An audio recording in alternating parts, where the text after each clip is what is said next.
16 साल के लड़के की कहानी बयान करते हैं, जिसे आज दुनिया महाराजा हर्षवर्धन के नाम से जानती है। तो आज हमारा मिशन सिर्फ ये जानना नहीं है कि क्या हुआ, बल्कि ये समझना है कि 6वीं शताब्दी के अंत और 7वीं शताब्दी की शुरुआत में पुष्यभूति वंश में, जिसे वर्धन वंश भी कहा जाता है, हाँ, उसमें सत्ता, राजनीति और धोखे का ये खेल असल में काम कैसे करता था। ये बहुत जरूरी पहलू है।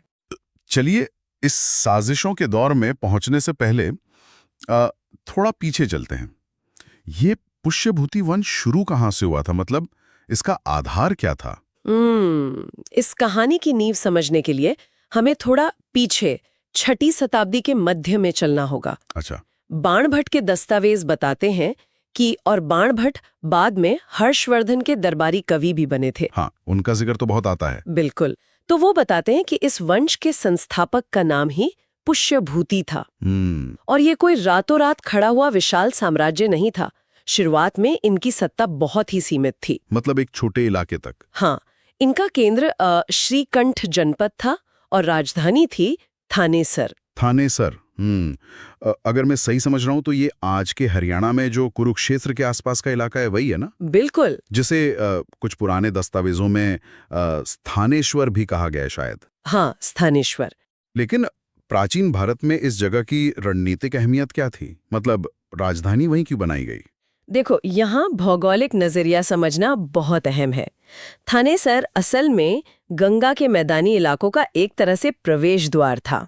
अच्छा, गेटवे की तरह। हाँ, अगर आपको उत्तर भारत के उपजाऊ और बहुत ही समृद्ध इलाकों पर नियंत्रण रखना है तो थानेसर पर कब्जा होना जरूरी था।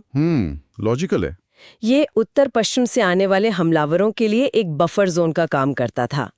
तो पुष्यभूति ने वहां सत्ता कायम की और स्थानेश्वर में एक बहुत ही भव्य शिव मंदिर का निर्माण करवाया। धर्म और वास्तुकला के जरिए खुद को स्थापित करना। बिल्कुल। और दिलचस्प बात यह है कि इस मंदिर का महत्व इतना ज्यादा था कि सदियों बाद मराठा काल में सदाशिवराव ने इस मंदिर का पुनर्निर्माण करवाया था। बाप रे, मतलब उस मंदिर की अहमियत सदियों तक बनी रही। हाँ, ये दिखाता है कि सत्ता कैसे खुद को धर्म से जुड़कर वैध बनाती है। पर सिर्फ एक मंदिर बनाने से तो नहीं हुआ होगा। जाहिर सी बात है, हमारे स्रोतों में वंशावली का एक बहुत लंबा हिस्सा है और सच कहूं तो इसे पढ़ते हुए मुझे ऐसा लग रहा था जैसे मैं गेम ऑफ थ्रोन्स जैसी कोई राजनीतिक थ्रिलर पढ़ रही हूँ। ये उपमा एकदम सटीक है, क्योंकि राजनीति हमेशा से गठबंधनों का खेल रही है ना? हाँ, सत्ता और खून के रिश्तों का उलझा हुआ जाल। प्राचीन भारत में अपनी ताकत बढ़ाने का सबसे अचूक तरीका क्या था? वैवाहिक गठबंधन, शादियां। बिल्कुल। अगर हम पुष्यभूति वंश की शुरुआती शासकों को देखें तो ये बात एकदम साफ हो जाती है। जैसे कि किन शासकों की बात कर रहे हैं हम? जैसे सबसे पहले नरवर्धन, उन्होंने वज्रिणी से विवाह किया। उसके बाद राज्यवर्धन प्रथम आए, जिनकी पत्नी अप्सरा थी। फिर आदित्यवर्धन आए, जिन्होंने महासेन गुप्ता से विवाह किया। महासेन गुप्ता? तो ये शादियां सिर्फ पारिवारिक आयोजन नहीं थे। बिल्कुल नहीं, ये बहुत सोची समझी कूटनीतिक संधियां थीं। ये आस पड़ोस के राज्यों को दुश्मन से रिश्तेदार में बदल रही थीं। एकदम सही, ताकि सीमाएं सुरक्षित रहें। इसका मतलब आदित्यवर्धन तक आते आते ये वंश उत्तर भारत की राजनीति में एक बड़ा खिलाड़ी बन चुका था। हाँ, उनका प्रभाव काफी बढ़ गया था। और फिर आते हैं आदित्यवर्धन के बेटे प्रभाकर वर्धन। हाँ, इनकी शादी यशोमती से हुई। स्रोतों को देखकर लगता है कि प्रभाकर वर्धन के समय तक आते आते ये परिवार अपनी शक्ति के एकदम चरम पर पहुंचने लगा था। सच में प्रभाकर वर्धन ने पुष्यभूति वंश को एक नई ऊंचाई दी। उन्होंने महाराजा धीराज जैसी बड़ी उपाधियां धारण की। वो तो बहुत बड़ी उपाधि होती थी उस समय। हाँ, और प्रभाकर वर्धन और यशोमती के 3 बच्चे हुए। सबसे बड़े बेटे राज्यवर्धन, उसके बाद हर्षवर्धन, जिनका जन्म 590 ईस्वी में हुआ। 590 ईस्वी। और सबसे छोटी बेटी राज्यश्री। और यहीं पर वो सबसे बड़ी कूटनीतिक चाल चली गई जो बाद में उनके लिए काल बन गई, है ना? हाँ, वो विवाह। प्रभाकर वर्धन ने अपनी बेटी राज्यश्री का विवाह कन्नौज के मौखरी वंश के राजा गृहवर्मन से कर दिया। गृहवर्मन। अब कन्नौज कोई साधारण शहर तो था नहीं उस समय। बिल्कुल नहीं। कन्नौज उस समय उत्तर भारत का आर्थिक और राजनीतिक पावर हाउस बन चुका था। व्यापारिक मार्गों के एकदम केंद्र में था शायद। हाँ, इसी वजह से वो बेहद समृद्ध था। तो प्रभाकर वर्धन ने राजश्री का विवाह कन्नौज में करके थानेसर और कन्नौज की शक्तियों को एक कर दिया। ये तो बहुत जबरदस्त रणनीति थी। बिल्कुल। अब अगर कोई बाहरी ताकत उत्तर भारत पर नजर डालती तो उसे थानेसर की सेना और कन्नौज के खजाने दोनों की संयुक्त शक्ति से टकराना पड़ता। हाँ, कागजों पर ये एक अजय राजनीतिक गठबंधन था। कागजों पर यही सबसे बड़ा पेंच है। हाँ, क्योंकि हकीकत में साल 605 ईस्वी आते आते इस अभेद्य किले में ऐसी सेंध लगी कि मतलब पूरा का पूरा परिवार ही तबाह हो गया। 605 ईस्वी का साल उनके लिए बहुत भारी पड़ा। सबसे पहले पिता प्रभाकर वर्धन एक अज्ञात और बहुत गंभीर बीमारी का शिकार होते हैं और उनकी मृत्यु हो जाती है। देखो, एक मजबूत शासक की मृत्यु हमेशा एक शक्ति का शून्य या पावर वैक्यूम पैदा करती है। हाँ, और दुश्मन इसी मौके की ताक में रहते हैं। बिल्कुल, लेकिन दुश्मनों के हमला करने से पहले ही महल के अंदर एक बहुत भयानक त्रासदी घटती है।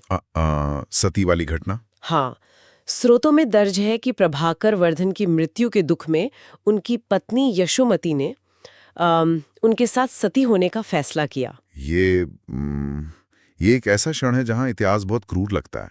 बहुत क्रूर। हर्षवर्धन और उनके बड़े भाई राज्यवर्धन ने मतलब महज कुछ ही घंटों के भीतर अपने माता पिता दोनों को खो दिया। सोचिए, उस समय सती प्रथा समाज का एक बहुत ही विचलित करने वाला लेकिन वास्तविक हिस्सा थी। हाँ, और अगर हम इतिहास के दो अलग-अलग सिरों को यहाँ जोड़ें तो ये बात और भी हैरान करती है कि इस अमानवीय प्रथा को कानूनी तौर पर खत्म होने में लगभग 1200 साल लग गए। 1200 साल? हाँ, 1829 में जाकर राजा राममोहन राय के कड़े संघर्ष और लॉर्ड विलियम बेंटिक के कानून के बाद ही इसे पूरी तरह प्रतिबंधित किया जा सका। तो ये अपने आप में एक बहुत चौंकाने वाला तथ्य है। बिल्कुल, लेकिन 605 ईस्वी के उस महल में ये एक क्रूर सच था जिसने राज परिवार की जड़ें पूरी तरह हिला दी थीं। तो माता पिता के जाने के बाद स्वाभाविक रूप से सत्ता सबसे बड़े बेटे राज्यवर्धन के हाथ में आई। हाँ, बड़े भाई होने के नाते। लेकिन उन्हें तो ताज पहनते ही एक विद्रोह को कुचलने के लिए निकलना पड़ा। और इसी बीच जिस बात का डर था वही हुआ। कन्नौज की अपार संपदा और शक्ति पर कब्जा करने के लिए मालवा के शासक देवगुप्त ने अचानक कन्नौज पर हमला बोल दिया। देवगुप्त बहुत चतुर था।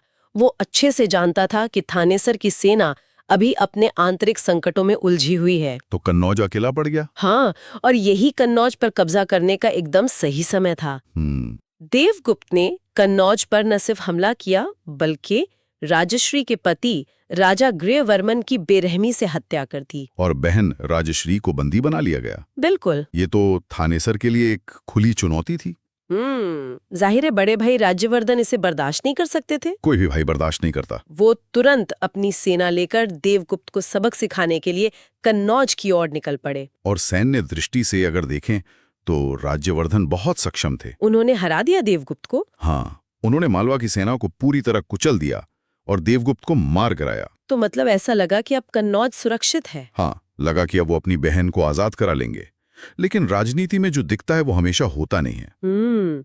यहाँ एक और साजिश थी। देवगुप्त का एक बहुत ही खतरनाक और शातिर सहयोगी था, बंगाल के गौड़ वंश का शासक शशांक। हाँ, शशांक। हमारे ऐतिहासिक नोट्स में इसके बारे में एक बहुत ही दिलचस्प और भयानक तथ्य दिया गया है, बोधि वृक्ष वाला। हाँ, ये वही शशांक था जो कट्टर शैव धर्म का अनुयायी था और जिसने बोधगया में भगवान बुद्ध के उस पवित्र बोधि वृक्ष को कटवा दिया था। बिल्कुल, जिसके नीचे उन्हें ज्ञान मिला था। मतलब ये बहुत अतिवादी कदम था। सही कहा।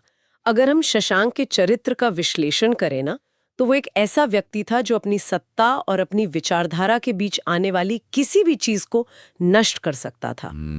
शशांक ने देखा कि राज्यवर्धन ने देवगुप्त को हरा दिया है तो डर गया। डरा नहीं, उसने हिसाब लगाया। अगर राज्यवर्धन थानेसर वापस लौट गया तो वो उत्तर भारत का निर्विवाद सम्राट बन जाएगा। और शशांक ये कभी नहीं चाहता था। बिल्कुल नहीं। इसलिए उसने सीधे युद्ध करने के बजाय कूटनीति और धोखे का सहारा लिया। उसने एक शांति वार्ता का जाल बिछाया। हाँ, 606 ईस्वी में शशांक ने राज्यवर्धन को दोस्ती या किसी समझौते के बहाने अपने शिविर में आमंत्रित किया। और राज्यवर्धन, जो शायद लगातार युद्धों से थक चुके थे या शायद सच में शांति चाहते थे, हाँ, वो बिना किसी बड़ी सैन्य सुरक्षा के शशांक के शिविर में पहुंच गए। और वहीं शशांक ने कूटनीति के सभी नियमों को तोड़ते हुए निहत्थे राज्यवर्धन की धोखे से हत्या कर दी। बाप रे। तो अब हम वापस उसी बिंदु पर पहुंच गए हैं जहां से हमने शुरुआत की थी। 606 ईस्वी। साल 606 ईस्वी। पिता की मौत हो चुकी है, माँ सती हो गई, बहनों ही मारा गया, बहन कैद में है और अब बड़ा भाई भी धोखे का शिकार हो गया। और इन सब के बीच 16 साल का हर्षवर्धन। आमतौर पर कोई भी व्यक्ति ऐसी स्थिति में या तो भाग जाएगा या दुश्मनों के सामने घुटने टेक देगा। इंसान टूट जाता है। लेकिन हर्षवर्धन ने क्या किया? यहीं पर एक राजा और एक सम्राट के बीच का फर्क पता चलता है। अच्छा। हर्षवर्धन गद्दी पर बैठते हैं और उनके पास दुख मनाने का तो समय ही नहीं था। बिल्कुल नहीं। उन्हें 2 काम तुरंत करने थे। पहला, अपने भाई की मौत का बदला लेकर दुश्मनों को एक स्पष्ट संदेश देना, और दूसरा, अपनी लापता बहन राज्यश्री को खोजना। एक बहुत बड़ा सैन्य अभियान छेड़ा। उन्होंने ये साबित कर दिया कि पुष्यभूति वंश अभी जिंदा है और पहले से कहीं ज्यादा खतरनाक है। तो ये एक बहुत बड़ी सैन्य सफलता थी उनके लिए। हाँ। लेकिन इस सफलता के तुरंत बाद उन्होंने एक ऐसा राजनीतिक फैसला लिया जो मुझे बहुत हैरान करता है। राजधानी बदलने वाला फैसला। हाँ, उन्होंने अपनी राजधानी थानेसर से हटाकर कन्नौज कर दी। अब पहली नजर में तो ये एक भाई का प्यार लग सकता है कि वो अपनी बहन राजश्री के राज्य को सुरक्षित करने के लिए वहां गए। ये भावुक नजरिया है, लेकिन अगर हम राजनीतिक और प्रशासनिक दस्तावेजों को करीब से देखें ना, तो कुछ और ही कहानी है। बिल्कुल। ये सिर्फ भाई बहन का प्रेम नहीं था, ये एक बेहद शानदार जियोपॉलिटिकल रणनीति थी। कैसे? देखो, ग्रहवर्मन की मृत्यु के बाद मौखरी वंश का कोई भी उत्तराधिकारी नहीं बचा था। कन्नौज एक तरह से अनाथ हो गया था। हाँ, एक अनाथ राज्य जिसके पास बहुत सारा पैसा और संसाधन थे। अच्छा। तो हर्षवर्धन ने अपनी राजधानी वहां स्थानांतरित करके असल में मौखरी साम्राज्य को अपने वर्धन साम्राज्य में चुपचाप मिला लिया, बिना किसी विद्रोह के। बिल्कुल। एक तीर से 2 निशाने। बहन को भी सुरक्षा मिल गई और पूरे उत्तर भारत के व्यापार और कृषि का नियंत्रण भी हर्षवर्धन के हाथ में आ गया। ये तो वाकई एक मास्टर स्ट्रोक है। और 612 ईस्वी तक आते आते उन्होंने अपना पूरा नियंत्रण स्थापित कर लिया और शिलादित्य की उपाधि भी धारण कर ली। हाँ, शिलादित्य। अब यहाँ पर एक बहुत बड़ा विरोधाभास खड़ा होता है। वो क्या? मतलब आमतौर पर जब कोई इंसान महज 16 साल की उम्र में इतनी हत्याएं, धोखे और युद्ध देखता है तो वो एक बेहद क्रूर और शक्की तानाशाह बन जाता है। हाँ, जो हर किसी को शक्की नजर से देखे। बिल्कुल। लेकिन हमारे स्रोत बताते हैं कि हर्षवर्धन का शासन क्रूरता के लिए नहीं, बल्कि कला, साहित्य और प्रशासन के स्वर्ण युग के रूप में जाना गया। यही तो हर्षवर्धन के व्यक्तित्व का सबसे रहस्यमयी और कह सकते हैं कि आकर्षक पहलू है।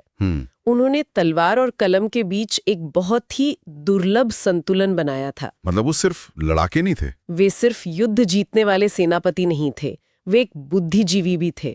उनके दरबार में ज्ञानियों का बहुत सम्मान होता था। और इनमें सबसे प्रमुख नाम बाणभट्ट का है। हाँ, बाणभट्ट, जिन्होंने हर्षचरित और कादम्बरी जैसी महान रचनाएं लिखी। और अगर मैं सही हूं तो प्रभाकर वर्धन की मृत्यु और यशोमती के सती होने का जो पूरा विस्तृत ब्यौरा हमारे पास है, वो बाणभट्ट के हर्षचरित से ही तो आता है। बिल्कुल, हर्षचरित एक बहुत बड़ा स्रोत है।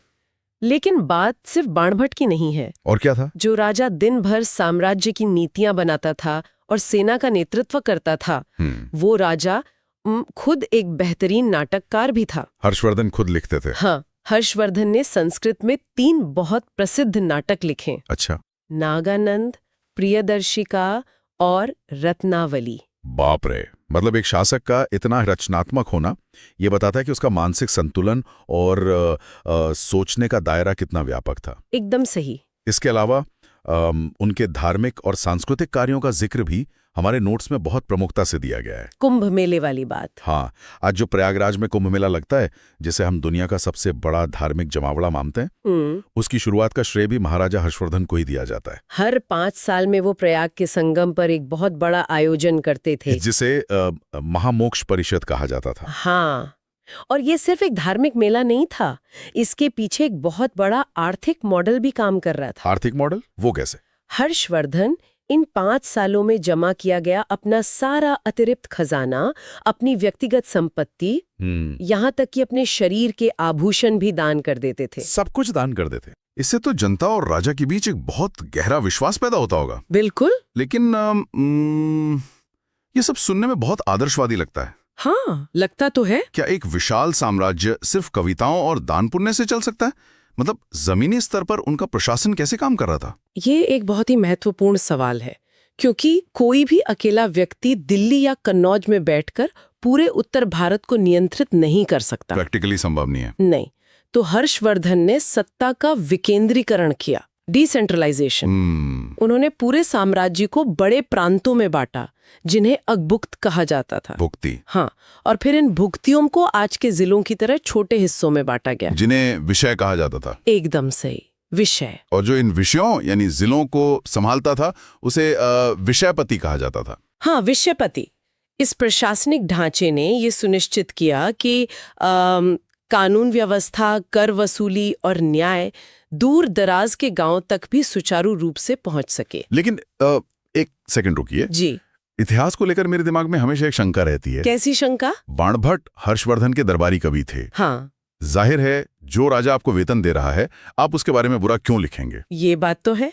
क्या ये संभव नहीं है कि बाणभट्ट ने हर्षवर्धन की महानता को बहुत ज्यादा बढ़ा चढ़ाकर पेश किया हो और उनकी कमियों को छुपा लिया हो? ये संदेह बिल्कुल जायज है। दरबारी इतिहासकार हमेशा अपने राजा को एक देवता की तरह ही पेश करते हैं। बिल्कुल। लेकिन हमारे पास केवल बाणभट्ट ही एकमात्र स्रोत नहीं है। अच्छा, और कौन है? हर्षवर्धन के साम्राज्य का वर्णन करने वाला एक बहुत ही निष्पक्ष विदेशी स्रोत भी मौजूद है। विदेशी स्रोत? साल 629 ईस्वी में चीन से एक बौद्ध भिक्षु और यात्री भारत आया, वेनसांग। ओहो, ह्वेनसांग, इनका जिक्र तो इतिहास में बहुत सम्मान के साथ किया जाता है। बिल्कुल। हमारे नोट्स बताते हैं कि ह्वेनसांग ने 634 ईस्वी से 644 ईस्वी तक हरियाणा और आसपास के क्षेत्रों में काफी लंबा समय बिताया था। हाँ, लगभग 10 साल। और उन्होंने एक किताब लिखी थी सीयू की। उन्हें तो यात्रियों का राजकुमार और आधुनिक शाक्य मुनि तक कहा गया है। ह्वेनसांग का भारत आना असल में ज्ञान की खोज के लिए था। उसने भारतीय समाज, न्याय व्यवस्था और हर्षवर्धन के प्रशासन का बहुत बारीकी से अध्ययन किया। और अपनी पुस्तक में उसने हर्षवर्धन को एक बहुत ही न्यायप्रिय, मेहनती और उदार शासक बताया है। तो मतलब दोनों बातें मैच कर रही हैं? हाँ, जब कोई विदेशी विद्वान जिसका दरबार की राजनीति से कोई लेना देना नहीं है, वो राजा की तारीफ करता है, तो बाणभट्ट की बातों की भी पुष्टि हो ही जाती है। लेकिन क्या हम ये नहीं कह सकते कि ह्वेनसांग भी थोड़ा बहुत प्रभावित हो सकता है? कैसे? आखिर हर्षवर्धन ने उसे दरबार में बहुत सम्मान दिया था, उसकी यात्राओं का खर्च उठाया था। ये एक बहुत ही पैनी नजर है आपकी। हाँ, ह्वेनसांग पूरी तरह से तटस्थ नहीं था, क्योंकि वो एक बौद्ध विद्वान था और हर्षवर्धन बौद्ध धर्म को बहुत संरक्षण दे रहे थे। तो बायस तो आ सकता है। लेकिन अगर हमें पूरी तरह से निष्पक्ष दस्तावेज चाहिए तो हमें पत्थरों और अभिलेखों की तरफ देखना होगा। जैसे कि उत्तर प्रदेश के शाहजहांपुर से मिला बांसखेड़ा अभिलेख। ये कोई कविता या प्रशस्ति नहीं है, ये एक विशुद्ध प्रशासनिक और कानूनी दस्तावेज है। अच्छा, जो फैक्ट्स पर बात करता है। हाँ, जो उस समय की भूमि अनुदान और कर व्यवस्था की सटीक जानकारी देता है और राजा की प्रशासनिक पकड़ को साबित करता है। इसके अलावा हर्षवर्धन की सैन्य शक्ति का अंदाजा इस बात। मतलब वही मध्य एशियाई घुमंतु कबीले जिन्होंने दुनिया के कई बड़े साम्राज्यों की नींव हिला दी थी। हाँ, उनसे लड़ना कोई आसान काम नहीं था। बिल्कुल नहीं। हुणों की युद्ध शैली बहुत आक्रामक थे। गुप्त साम्राज्य के पतन का एक बड़ा कारण तो हुणों के लगातार आक्रमण ही थे। लेकिन हर्षवर्धन ने अपनी संगठित सेना और मजबूत सीमाओं के जरिए हुणों को उत्तर पश्चिम से आगे नहीं बढ़ने दिया। तो ये उनके सैनिक कौशल का एक बहुत बड़ा प्रमाण है। बिल्कुल है। तो बाणभट्ट की कलुताएं, ह्वेनसांग के वृत्तांत, बांसखेड़ा का अभिलेख और हुणों पर जीत, सब कुछ यही इशारा कर रहा है कि हर्षवर्धन अजेय थे। हाँ, तस्वीर तो ऐसे ही बनती है। वे जहां गए वहां उन्होंने जीत हासिल की। ऐसा लगता है जैसे उन्हें रोकने वाला कोई था ही नहीं। लेकिन इतिहास कभी भी सीधा नहीं चलता। मतलब हर अजेय शासक को एक दिन अपनी हद समझ में आती ही है। अच्छा। हर्षवर्धन का साम्राज्य उत्तर भारत में पंजाब से लेकर बंगाल तक फैल चुका था, लेकिन जब उनकी महत्वाकांक्षा उत्तर से दक्षिण की ओर बढ़ी, तब इतिहास ने एक बहुत बड़ा मोड़ लिया। दक्षिण की ओर? और दक्षिण जाने के रास्ते में एक बहुत बड़ी प्राकृतिक और राजनीतिक दीवार खड़ी थी, नर्मदा नदी। हाँ। समय था 634-35 ईस्वी का और जगह थी नर्मदा नदी के किनारे। वहां हर्षवर्धन का सामना एक ऐसे शासक से हुआ जो उन्हीं की तरह महत्वाकांक्षी और शक्तिशाली था। चालुक्य वंश के सम्राट पुलकेशन द्वितीय। ये प्राचीन भारत की दो सबसे बड़ी ताकतों का आमना सामना था। एक तरफ उत्तर का स्वामी, दूसरी तरफ दक्षिण का महाबली। बिल्कुल। क्या हुआ इस युद्ध में? ये युद्ध हर्षवर्धन के जीवन का सबसे बड़ा झटका था। नर्मदा नदी की भौगोलिक स्थिति और पुलकेशन द्वितीय की जबरदस्त रणनीति के सामने हर्षवर्धन की सेना टिक नहीं पाई। तो वो हार गए। हाँ, इस युद्ध में हर्षवर्धन की बुरी तरह हार हुई।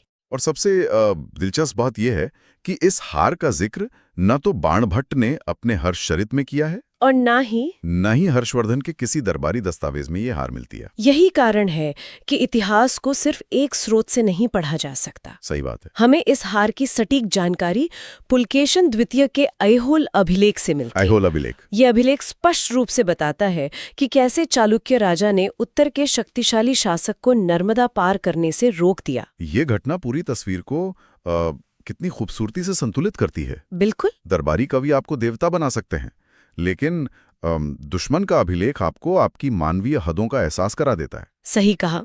नर्मदा नदी हर्षवर्धन के साम्राज्य की वो अंतिम भौगोलिक सीमा बन गई जिसे वो कभी पार नहीं कर सके। भौगोलिक बाधाओं और लंबी दूरी की रसद आपूर्ति यानी लॉजिस्टिक्स के कारण दक्षिण पर कब्जा करना उनके लिए नामुमकिन साबित हुआ। हालांकि ये हार उनके साम्राज्य के लिए कोई पतन नहीं थी।